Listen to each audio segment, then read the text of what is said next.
Renungan pada hari ini diambil dari kitab Samuel. Demikian firman Tuhan yang disampaikan di dalam 1 Samuel 18 ayat 6 sampai 11. Tetapi pada waktu mereka pulang, ketika Daud kembali sesudah mengalahkan orang Filistin itu, keluarlah orang-orang perempuan dari segala kota Israel menyongsong Raja Saul sambil menyanyi dan menari-nari dengan memukul rebana, dengan bersukaria dan dengan membunyikan gerincing. Dan perempuan yang menari-nari itu menyanyi berbalas-balasan, katanya, Saul mengalahkan beribu-ribu musuh, tetapi Daud berlaksa-laksa. Lalu bangkitlah amarah Saul dengan sangat, dan perkataan itu menyebalkan hatinya, sebab pikirnya, kepada Daud diperhitungkan mereka berlaksa-laksa, tetapi kepadaku diperhitungkannya beribu-ribu. Akhir-akhirnya jabatan raja itu pun jatuh kepadanya. Sejak hari itu maka Saul selalu mendengki Daud. Keesokan harinya roh jahat yang daripada Allah itu berkuasa atas Saul, sehingga ia kerasukan di tengah-tengah rumah, sedang Daud main kecapi seperti sehari-hari. Adapun Saul ada tombak di tangannya. Saul melemparkan tombak itu karena pikirnya, baiklah aku menancapkan Daud ke dinding. Tetapi Daud mengelakkannya sampai 2 kali.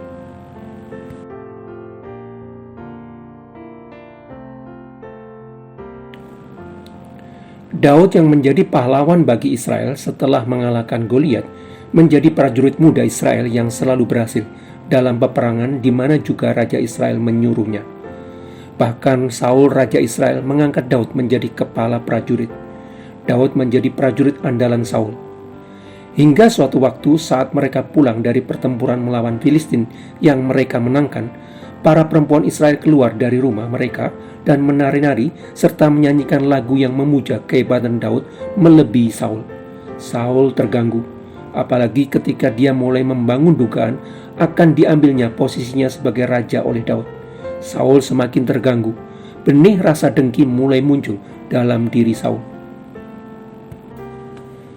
Bibit iri hati mulai tumbuh di dalam diri Saul.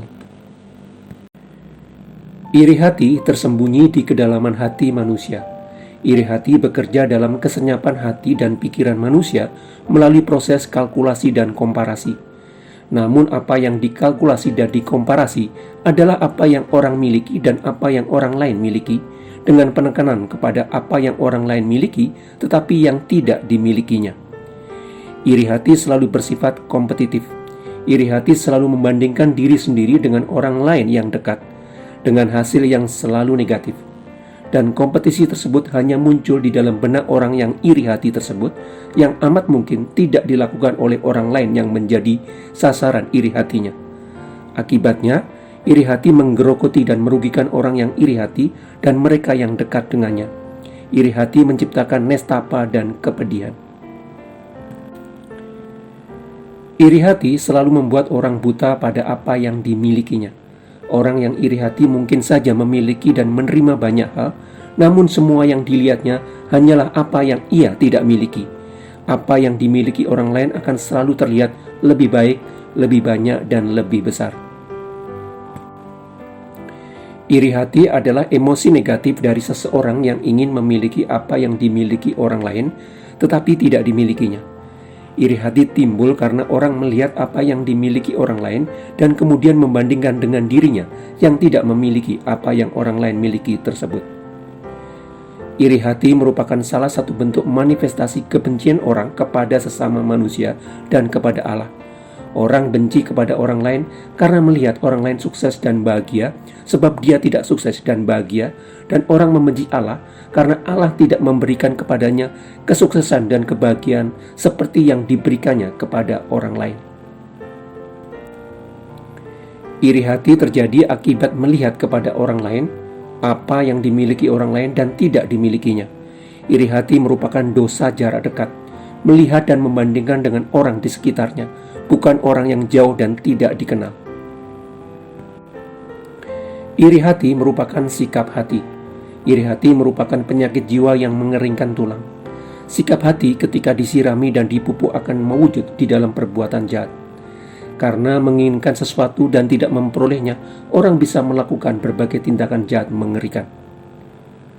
Seringkali ekspresi dari orang yang sedang iri hati kepada orang lain berwujud berbagai ucapan dan tindakan yang tidak bisa dilihat koneksinya dengan jelas dengan penyebab rasa irinya. Orang yang iri hati cenderung menyembunyikan emosi negatifnya dengan menutupinya dengan ucapan dan tindakan buruk berlebihan supaya tidak diketahui orang lain. Bahkan terkadang iri hati yang menguasai orang bisa mendorongnya melakukan tindakan supaya orang lain kehilangan apa yang tidak dimilikinya. Setelah iri dengki itu muncul, 2 kali Saul berusaha membunuh Daud dengan melemparkan tombak kepadanya, tetapi tidak berhasil. Juga setelah Daud yang merasa terancam jiwanya meninggalkan kediaman Saul, raja pertama Israel itu terus memburu Daud hingga mengerahkan 3.000 prajurit. Tetapi tidak berhasil menangkap atau membunuh Daud. Bahkan Saul membunuh 85 imam Tuhan yang dipimpin Ahimelek di Nob yang dianggap telah membantu Daud.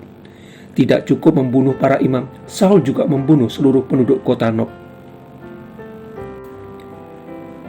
Sebab di mana ada iri hati dan mementingkan diri sendiri, di situ ada kekacauan dan segala macam perbuatan jahat. Kedengkian berada di dalam hati, tetapi ketika kedengkian disirami dan ditaburi pupuk, segera berkembang menjadi tindakan jahat. Dan seringkali tindakan jahat itu tidak terlihat korelasinya secara langsung dengan iri hati yang timbul. Tindakan jahat itu diwujudkan supaya orang lain kehilangan apa yang dimilikinya. Melihat begitu mengerikannya ekspresi iri hati, dorongan untuk memiliki apa yang dimiliki orang lain, harta benda, karir, jabatan, popularitas, maupun prestasi, menjaga hati kita dengan segala kewaspadaan harus dilakukan terus-menerus.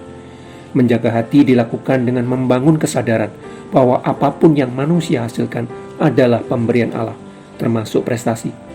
Menghitung apa yang Allah telah berikan kepada kita tanpa perlu membandingkan dengan apa yang Allah berikan kepada orang lain dan menikmati segala yang telah diberikan Allah kepada kita.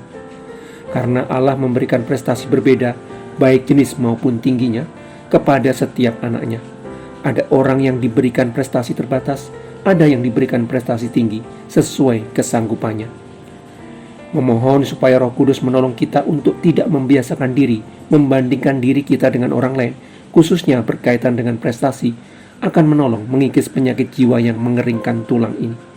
Memohon supaya Roh Kudus menolong untuk menata hati kita supaya sungguh-sungguh menerima dan berterima kasih atas segala sesuatu yang Allah telah berikan kepada kita, akan menciptakan rasa syukur.